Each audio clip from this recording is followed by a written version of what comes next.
Il est 8h34. Merci d'être avec nous. Sophie Primas, porte-parole du gouvernement, est notre invitée ce matin. Bonjour Jean-Jacques Bourdin. Sophie Primas, bonjour. Nous allons évidemment regarder l'actualité internationale avec vous. Cessez-le-feu de 30 jours conclu, accord trouvé entre Américains et Ukrainiens. Il manque maintenant l'accord de la Russie. Est-ce que vous avez des informations? Non, aucune aucune. de Russie, Sophie Primas. Je n'ai pas de lien direct avec M. Poutine, mais on peut souligner quand même que cet accord qui a été trouvé entre les Ukrainiens, donc avec l'accord des Ukrainiens, vous savez à quel point les Européens et la France avaient cela en tête, pas évidemment de cesser le feu sans l'accord des Ukrainiens. On peut saluer cet accord, ce premier accord. Maintenant, la marche la plus haute reste à faire, c'est-à-dire effectivement convaincre M. Poutine qu'il faut faire un cessez-le-feu et que pendant ce cessez-le-feu, il faut négocier des conditions de paix qui soient durables. Voilà, un cessez-le-feu de 30 jours, le temps de négocier une paix acceptable par tout le monde. Une paix acceptable par tout le monde. Monsieur Zelensky, d'ailleurs, dans ses négociations avec les États-Unis, a bien précisé que les Européens devaient aussi être dans les négociations, puisque l'acceptation d'une paix qu'on appelle durable, c'est-à-dire sans perspective pour les Russes de recommencer une invasion qui soit belliqueuse, soit également autour de la table. Il a fait état de cela, le président ukrainien, avec aux Américains. Il a dit aux Américains, il faut que les Européens soient présents. Et ça fait partie de l'accord. Ça fait partie de l'accord. Alors, Emmanuel Macron dit, l'Ukraine ne sera pas démilitarisée. On est bien d'accord. Hein. L'Ukraine ne peut pas être démilitarisée, oui. Excusez-moi. Oui. Pour une raison simple, c'est qu'une paix durable, c'est avec les Européens, mais c'est aussi avec une armée ukrainienne qui soit en capacité d'assurer sa propre souveraineté. Si Trump et Poutine le décident, imaginons que Trump et Poutine décident de démilitariser l'Ukraine. Que ce soit l'accord trouvé. Que faisons-nous? Eh bien, c'est pour ça que je vous dis qu'il ne peut pas y avoir d'accord possible sans l'avis de l'Ukraine, et donc l'Ukraine n'est pas sur cette position-là. La paix, elle doit être trouvée avec les Ukrainiens, c'est eux qui doivent décider les conditions, le quand, le comment, et cette option-là ne sera pas prise par l'Ukraine, et l'Europe est tout à fait partie prenante aux côtés du président Zelensky. Alors, parallèlement, hier, plus de 30 chefs d'état-major de pays étaient réunis à Paris, prêts à garantir la sécurité de l'Ukraine. Beaucoup de pays ne faisant pas partie de l'Union européenne, d'ailleurs, la Grande-Bretagne, par exemple, l'Australie, la Turquie étaient là, représentés. C'est quoi? L'objectif, c'est quoi? C'est construire finalement un front anti-Trump, anti-Poutine, ou bien c'est réunir des pays qui seront, dans un temps futur, capables d'envoyer des soldats en Ukraine pour garantir la paix trouvée entre Ukrainiens et Russes? C'est cela l'objectif? Oui, c'est une réunion qui a pour objectif d'abord d'apporter notre soutien à l'Ukraine et de savoir tout de suite quels sont les besoins de l'Ukraine pour se défendre, pour continuer à être fort, pour avoir une armée. Quels sont les besoins immédiats de l'Ukraine? Et ensuite de faire une stratégie qui soit une stratégie plus large, en assurant la souveraineté de cet État, mais aussi la souveraineté européenne au sens très élargi, parce que vous voyez qu'en effet, il y a beaucoup d'États qui seront là, en termes d'armement, en termes de défense, en termes de stratégie. C'est donc une nouvelle ère qui commence. Donc on prépare l'envoi de troupes en Ukraine pour garantir la paix. On verra les conditions de la paix. Troupes européennes et autres, d'ailleurs. On verra les conditions de la paix. Turques, peut-être, je ne sais pas, moi. C'est pas impossible que lorsque la paix sera retrouvée, aux conditions de l'Ukraine et bien sûr de la Russie. Et s'il faut renforcer l'armée ukrainienne avec une force internationale, pourquoi pas? Et c'est le gouvernement français est favorable? Écoutez, le président s'est déjà exprimé là-dessus. Il ne s'agit pas d'envoyer des soldats français à la guerre. Il s'agit d'envoyer éventuellement une force internationale. Donc des troupes françaises pourraient faire partie de cette force internationale. Des forces internationales dans lesquelles il peut y avoir des soldats français. Des soldats français. Aujourd'hui, l'Assemblée nationale vote sur une résolution sur le renforcement du soutien à l'Ukraine. Oui. Le RN ne votera pas cette résolution. Est-ce que vous soutenez cette résolution? Le gouvernement soutient cette résolution, en effet, en précisant, puisqu'il y a, je crois, un article qui précise qu'il est souhaitable que l'Ukraine rentre dans l'Union européenne, en précisant effectivement pour le gouvernement que si l'Ukraine rentre dans l'Union européenne, c'est aux conditions d'entrée habituelle de l'Union européenne, c'est-à-dire dans plusieurs années et dans un temps long en fonction des conditions. Alors oui, parce que la résolution parle de faciliter l'entrée de l'Ukraine dans l'Union européenne. Vous préférez accompagner Non, c'est pas accompagné, mais terme, pour rentrer dans l'Union européenne, il y a des conditions. Il y a des conditions sur la propriété. Est-ce que l'Ukraine ne remplit pas ces conditions aujourd'hui? Pour l'instant, l'Ukraine ne remplit pas ces conditions et donc c'est un chemin de rentrer dans l'Union européenne. Alors, le texte appelle aussi à la saisie des avoirs russes, plus de 230 milliards d'euros. Est-ce que le gouvernement... Parce que ce n'est pas très clair. Alors j'ai envie de savoir, est-ce que le gouvernement soutient fermement la saisie de ces avoirs russes? Non, pas pour l'instant, pour des raisons qui sont... Alors évidemment, c'est très tentant quand on a 200... Bercy dit non. On a peur des marchés. Non, c'est pas de... On a peur des effets systémiques parce que des marchés. Aujourd'hui, marchés financiers, des effets systémiques sur notre économie. Vous savez que dans notre pays et en Europe, il y a beaucoup d'avoirs de pays qui ne sont pas des pays européens. Je pense aux pays du Golfe, je pense aux pays asiatiques. Je pense même aux États-Unis, on a des avoirs aujourd'hui et des investissements sur notre pays que peuvent imaginer ces pays-là si nous saisissons des avoirs russes à l'inverse du droit international. Donc c'est à la fois très tentant. Pour vous dire également qu'on utilise quand même les intérêts de ces avoirs aujourd'hui et que, par exemple, c'est ce qui fait que Sébastien Lecornu a annoncé 200 millions d'euros qui seront destinés à l'Ukraine. Il y a 3 milliards d'intérêts de ces avoirs. Clairement, Sophie et puis, Primas, juste pour répondre et finir... Vous dites non, il n'est pas question de saisir ces avoirs russes. Donc la position du gouvernement, pour l'instant, c'est non, mais le président de la République et le Premier ministre ont demandé à Éric Lombard d'étudier plus en profondeur les conséquences d'une telle décision. Pardon, mais je me mets à la place de celles et ceux qui nous écoutent. Nous ne cessons de répéter qu'il faut aider l'Ukraine, qu'il faut armer l'Ukraine, qu'il faut reconstruire l'Ukraine. Nous sommes derrière l'Ukraine. Il y a une résolution aujourd'hui. Vous dites oui, on est favorable à cette résolution. Oui, mais attention, dans la résolution, il y a un article, on est contre. Mais est-ce que Alors moi, j'aimerais comprendre. Est-ce que nous ne serions pas complètement fous de ne pas étudier les effets systémiques économiques sur l'ensemble de l'Union européenne, voire du globe? Parce que mais beaucoup de pays de l'Union européenne sont favorables à la saisie de ces avoirs russes. Mais évidemment, c'est très tentant, Monsieur Bourdin. On a 230 milliards qui sont là. D'ailleurs, qui ne sont pas que des liquidités, il faut savoir et sortir. On n'a pas que des liquidités. Je suis bien placé dans les Yvelines pour savoir qu'on a quelques propriétés qui sont gelées aujourd'hui, qui sont des avoirs russes dont on ne sait pas quoi faire. Oui, c'est pas si simple que ça. C'est des très très grosses propriétés, très belles propriétés, ça demande du temps. Mais peu importe, c'est pas le sujet. Le sujet, c'est quels sont les effets systémiques sur l'économie. Ça demande à être regardé. En attendant, on utilise les intérêts des avoirs russes pour aider les Ukrainiens et on étudie cette possibilité-là avec nos partenaires européens. Bien, parlons de la défense européenne. Au moins c'est clair. Donc vous soutenez la résolution, mais vous êtes contre cet article, on est bien d'accord? On étudie la possibilité d'utiliser... Vous êtes comme le Rassemblement national, finalement, qui est globalement d'accord sur la résolution, mais qui est contre un des articles. Alors, d'abord, je ne suis pas comme le Rassemblement national, premièrement. Et deuxièmement, on met des prudences. Mais c'est normal que le ministère de l'économie et que le gouvernement regardent les effets sur notre propre économie. Vous savez, les décisions faciles, elles ont toujours un revers. Donc, il faut vraiment les étudier en responsabilité. Et il ne faut pas monter les Français les uns contre les autres sur des sujets aussi importants. Sophie Primas, autonomie stratégique européenne. Industrie de la défense, augmenter le budget de la défense en France jusqu'à 100 milliards d'euros. Vous confirmez le chiffre? Non, je ne confirme pas. Aujourd'hui, le chiffre n'est pas confirmé ni par le gouvernement, ni d'ailleurs par le ministère de la Défense. Nous sommes en train d'étudier. Alors évidemment, c'est une progression par rapport jusqu'à 3,5% du budget? Entre 3 et 3,5, dit-on, c'est-à-dire un point et demi de PIB. À quel horizon?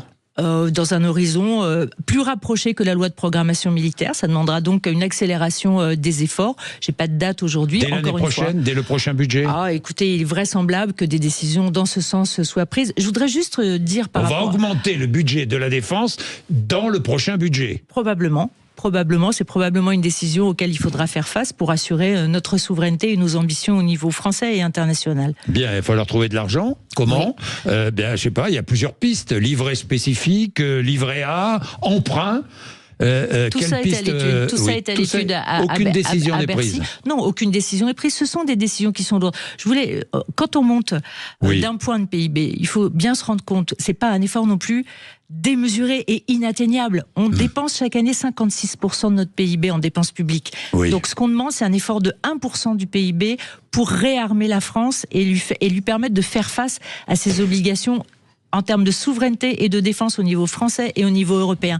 Donc il faut repositionner les choses. Et puis on a des atouts considérables, notamment une industrie de l'armement qui est tout à fait exceptionnelle. Évidemment, 50 milliards, un peu plus de 50 milliards d'euros, le budget de la défense en 2025. En 2026, il pourrait être quoi, 60, 70 milliards? Écoutez, on est sur une trajectoire qui nous amène à 67 milliards normalement en 2030. En 2030, on va aller plus vite. On va aller un peu plus vite. Donc j'ai pas le chiffre aujourd'hui et on est bien sûr à l'étude parce que tout ça doit se faire sans oublier qu'on doit lutter aussi contre notre déficit, ce qui est aussi une question de souveraineté économique. Ursula von der Leyen va annoncer l'effort européen la semaine prochaine, 800 milliards, qu'est-ce que je dis 100 800 milliards d'euros. Il y a divergence au sein de l'Union européenne. Emprunt, est-ce que le gouvernement français est favorable à un emprunt européen? Alors, les 800 milliards, dans les 800 milliards, il y a 650 milliards qui sont des autorisations à dépasser les 3% de déficit. Vrai. Donc, c'est une première chose. Et pour le reste, pour l'instant, Ursula von der Leyen n'annonce pas d'emprunt. La France y est favorable. Le président alors que d'autres pays sont opposés, comme les Pays-Bas, par exemple. Opposés. Mais vous savez, les Pays-Bas et un certain nombre d'autres pays sont en train de changer aussi leur doctrine. Vous avez vu le virage exceptionnel de l'Allemagne et d'autres pays. Et la CPME qui propose de travailler 36 heures, 1 heure de plus par semaine. CPME, les petites et moyennes entreprises. 1 heure de plus par semaine pour financer les efforts de défense. Vous y êtes favorable ? Écoutez, c'est les propositions de la CPME. Pour l'instant, ils sont très focalisés sur le retour à l'équilibre du régime des retraites. Donc, on va les laisser travailler là-dessus. Et puis, toutes les idées sont bonnes à prendre. Donc, on écoute tout et ensuite, on tranchera et le Parlement tranchera. Oui, non, mais ça, c'est certain. Bah oui. Ça, non, mais c'est ça, Sophie la vie politique. Mais vous soutenez cette idée ou pas ? Moi, je serais, à titre tout à fait personnel, je pense que nous sommes dans un moment où il faut changer notre modèle. Alors, est-ce que c'est par ça, ce type de précision ? Est-ce que c'est ce type de proposition ? En tout cas, il faut changer notre modèle. À titre personnel ? Oui, à titre personnel. À titre personnel, vous êtes favorable ? À titre à fait personnel, j'y suis favorable, mais ce n'est que ma modeste contribution. C'est important, c'est important. Référendum à la fin du conclave sur les retraites ? On va laisser les partenaires sociaux travailler, on va voir ce qui sort, et puis le référendum n'est pas exclu, mais il n'est pas obligatoire. On verra ce qui sort. Mais le référendum n'est pas exclu. Non, il n'est pas exclu, comme sur tout autre sujet, puisqu'il fait partie, comme l'article 11 de la Constitution l'indique, des sujets sur lesquels on peut faire un référendum. Sophie Primas, je voulais vous parler de l'Algérie aussi, parce qu'hier soir, il y a eu... Oui, sujet particulièrement sensible. Est-ce que Boualem Sansal est détenu arbitrairement ? Il est détenu contre toutes les règles du... arbitrairement ? Arbitrairement, je ne sais pas si c'est le terme, en tout cas contre toutes les règles du droit international, donc on peut dire arbitrairement. Il est détenu arbitrairement. Il est détenu. Est-ce que vous avez des informations sur son état de santé ? Non, pas du tout. À titre personnel, je n'ai pas de... On sait qu'il est malade. Le gouvernement ne sait rien ? On sait qu'il est malade. Écoutez, ce sont des négociations avec Boualem Sansal qui sont très sensibles, qui sont dans un climat de tension, évidemment, entre l'Algérie et la France pour des raisons que vous connaissez, notamment les dispositions de retour des OQTF, Est-ce que des négociations sont en cours pour obtenir sa libération ? Écoutez, le président de la République est très impliqué, le ministre des Affaires étrangères est très impliqué, c'est tout ce que je vous dirais là-dessus. Est-ce que des négociations sont en cours ? C'est tout ce que je vous dirais là-dessus. Sophie Primas, parce qu'on sait que des négociations sont en cours. Tout le monde le sait. Bien, je comprends que vous soyez discrète, mais tout le monde sait que des négociations sont en cours. Il faut, je sais pas moi, imposer un rapport de force. J'entends des voix discordantes au sein du gouvernement. J'entends la voix de Bruno Retailleau, j'entends celle du ministre des Affaires étrangères. Est-ce que l'Algérie piétine le droit international, comme le dit Bruno Retailleau? Écoutez, je vais répondre d'abord sur les questions de voix différentes. Chacun est dans sa mission. La mission du ministre de l'Intérieur, c'est de faire appliquer la loi française et de faire appliquer éventuellement la loi internationale en ce qui concerne les retours. Donc sur cette question-là, l'Algérie ne répond pas au droit international. Le fait qu'elle ne reprenne pas des ressortissants algériens qu'on lui renvoie est contraire au droit international. Donc ça, c'est le premier élément. Le ministre des Affaires étrangères et par extension le Premier ministre et donc le président de la République s'occupent des affaires étrangères, des relations avec les pays et donc forcément leur mission est assez différente. Mais au total, il ne nous a pas échappé que Bruno Retailleau a dîné avec le président Macron mercredi dernier et qui sont absolument sur la même ligne, c'est-à-dire une ligne d'équilibre entre les relations qui nous permettent de négocier la sortie de Boualem Sansal et des relations qui nous permettent d'être fermes par rapport au retour. Première mesure possible, parce que la réponse peut être être gradués.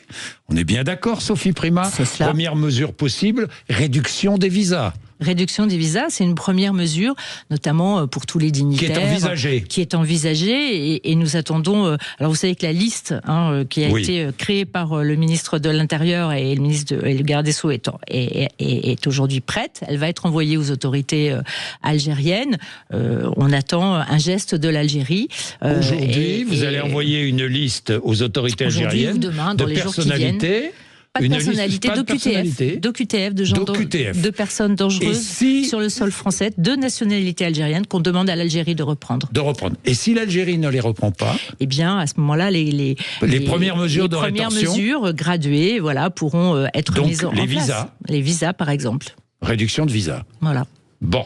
Conditions d'entrée plus compliquées, pour un certain nombre de dignitaires, de personnes qui ont l'habitude de faire les allers-retours. Est-ce que nous sommes trop naïfs sur la Syrie ? Est-ce que nous avons été trop naïfs ? On ne peut pas être trop naïf sur la Syrie quand vous aviez un gouvernement et une personne qui exterminait les personnes civiles. Enfin, je pense que Jean-Noël Barrot, qui est allé lui-même en Syrie visiter, vous savez, ces prisons où on torturait et où on tuait des civils par milliers, est revenu extrêmement marqué. Donc, la fin du régime Assad, c'est une bonne nouvelle pour la Syrie. Est-ce que nous sommes naïfs ? Pas du tout. Est-ce que nous essayons diplomatiquement, en relation avec la Syrie, de mettre en place dans ce pays bouleversé par la guerre, bouleversé par les milices, bouleversé par la guerre entre les chiites et les sunnites depuis des dizaines d'années, un gouvernement qui prend en compte les communautés? Nous essayons, mais nous ne sommes pas naïfs. Mais est-ce que vous avez reçu des assurances du nouveau gouvernement, du nouveau pouvoir syrien, que les massacres cessent et ne se reproduiraient pas? Écoutez, nous avons demandé que des enquêtes, d'ailleurs conduites par des organismes extérieurs à la Syrie, soient menées. C'est ce que le nouveau dirigeant temporaire s'est engagé à faire, que les personnes soient condamnées, qu'elles soient punies, Il faut que nous protégions l'ensemble des communautés. Bien sûr, on pense aux Alaouites et aux chrétiens d'Orient, qui ont subi les derniers massacres insupportables la semaine dernière, mais aussi les Kurdes, à qui nous devons beaucoup.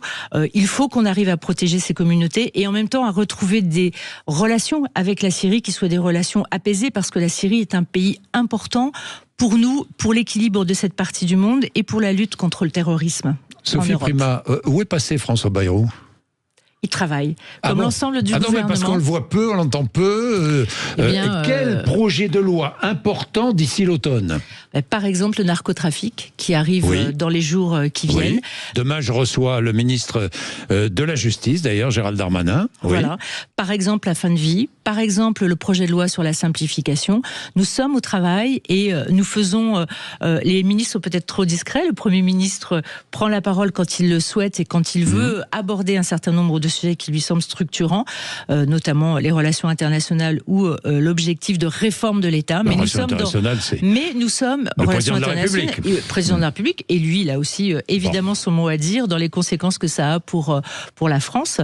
Mais nous sommes nous travaillons tous avec des feuilles de route à rendre pour faire la réforme de l'État qui est nécessaire à une amélioration de nos comptes publics. Bien, Sophie Primas, ça c'est un sujet qui intéresse moins, quoique ça intéresse les Parisiens, les Lyonnais et les Marseillais.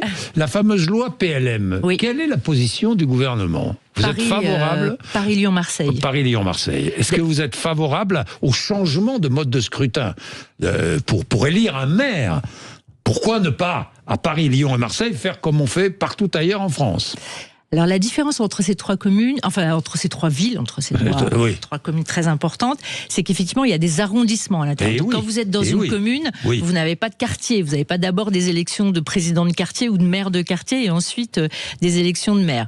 Donc la promesse qui est faite par cette proposition de loi qui est portée par le groupe Renaissance, c'est une proposition de loi qui est très alléchante puisqu'elle dit une voix un homme et aujourd'hui vous pourrez voter pour le maire de Paris, le maire de Marseille. Ça paraît séduisant et logique. Il y a des oppositions aujourd'hui, en tout cas des réticences, une partie des élus locaux qui sont des réticences plutôt exprimées par les maires d'arrondissement à Paris, par exemple, évidemment. et qui disent attention, si on élit notre maire au suffrage direct avec une liste au suffrage direct, il faut pas que les arrondissements disparaissent. Donc vient aussi la question de la compétence. Vous savez que les arrondissements à Paris n'ont pas beaucoup de compétences, et si elles sont pas représentées au Conseil de Paris, elles existent plus. Mais en le réalité. gouvernement soutient cette proposition de loi ? Le gouvernement soutient, et en particulier le Premier ministre soutient cette proposition de loi, auquel nous apporterons nous-mêmes d'ailleurs des amendements pour être certains, par exemple, que les arrondissements à Paris ou dans les autres communes que vous avez citées, Lyon et Marseille, soient bien représentés. Rapidement. Elle vient à l'Assemblée très rapidement, en même temps au mois d'avril. Et vous soutenez ? On soutient avec des amendements très importants. Avec des amendements. 2 mots encore, parce que ça j'ai promis, les médecins étrangers. Oui. Est-ce qu'il n'est pas temps de faire un effort ? Ce matin, j'avais le témoignage d'un médecin qui est diabétologue, qui gagne 2 000 € par mois, qui fait 70 heures de travail par semaine, qui forme des médecins français, des internes, et qui n'est pas reconnu.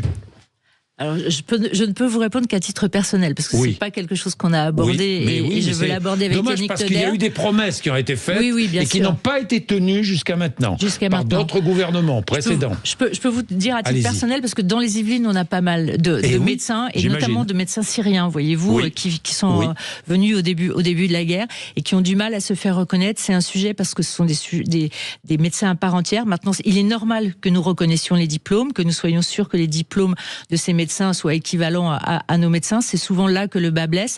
Mais je suis d'accord avec vous que la reconnaissance de ces médecins, qui sont aujourd'hui essentiels dans le système de santé français, il faut s'y atteler rapidement. Ça va être fait par le gouvernement ? Écoutez, je n'ai pas la feuille de route de Yannick Noder, donc je lui poserai la question. Mais c'est un sujet qui me semble effectivement très important. Le Retailleau, Wauquiez ? Ben quoi ? Non, mais quoi ? Ben quoi ? Il y a une présidence LR. Il y a une présidence c'est pas LR. ce qui agite les Français, hein, je vous le dis tout de suite. Ça n'agite pas les Français. Ce qui agite les Français, c'est que les LR sont de retour et qu'on parle d'eux.